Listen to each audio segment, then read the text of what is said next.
আমাদের জয় থেকে আমি এবারে দৈনিক পূর্বকরণের সম্মানিত সম্পাদক সম্মানিত সম্পাদক সম্মান সভাপতি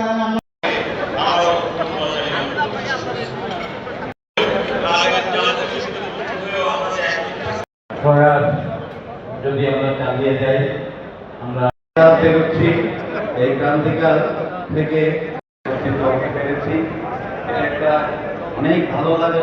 আমাদের অভিভাবক জনাব বিশ্বজিৎ চৌধুরী, অভিভাবক আমাদের প্রেস ক্লাবের স্থায়ী সদস্য এক আছে, ঐক্যের মধ্যে থাকবে,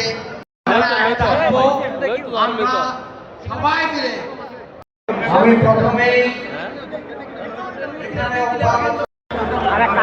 আমাদের সাংবাদিকদের যে আগমন সে প্রত্যয় ব্যক্ত করে সবার প্রতি অশেষ কৃতজ্ঞতা জানিয়ে আমার বক্তব্য এখানে শেষ করছি।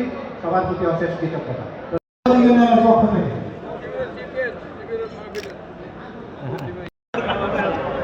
আমাদের চট্টগ্রাম প্রেস ক্লাব ও চট্টগ্রাম সাংবাদিক ইউনিয়নের সদস্যদের প্রতি অনুরোধ জানাচ্ছি আমরা নিজ নিজ আসনে বসে যাওয়ার জন্য। আমাদের অনেক সিট এখনো ফাঁকা। মহানগর বিএনপির সম্মানিত যুগ্ম সম্পাদক জনাব ইয়াসিন চৌধুরী নামে আসন গ্রহণ করার জন্য বিনীত অনুরোধ জানাই এবং উনি আমার পরপরই উনি বক্তব্য রাখবেন। ওনাকে একটা মিনিট অন্তত ওনাকে কিছু বলার জন্য সরাসরি ওনাকে কিছু বলার জন্য বিনীত অনুরোধ জানাই। বিভিন্ন অ্যাসোসিয়েশন, আমাদের TV journalist, TV camera journalist, photo journalist association, আমাদের কর্মরত সকল সাংবাদিক এবং সকল পরিবার, গণমাধ্যম পরিবারের সবাইকে কৃতজ্ঞতা জানাই এই উপস্থিতির জন্য। সমস্যা আমরা আলাপ আলোচনার ভিত্তিতে ন্যায় এবং আইনের ভিত্তিতে আমরা ইনশাআল্লাহ সমাধান করার প্রচেষ্টা আমাদের পক্ষ থেকে আমরা নেব। এই প্রত্যয় জানিয়ে সবাইকে ধন্যবাদ জানিয়ে আমি আমার কথা শেষ করছি এবং এই মাহফিলের 25 থেকে 30 মিনিট এখান থেকে এখানে আসতে অনেক আমাদের রমজান মাস হচ্ছে 3 ভাগে ভাগ করা।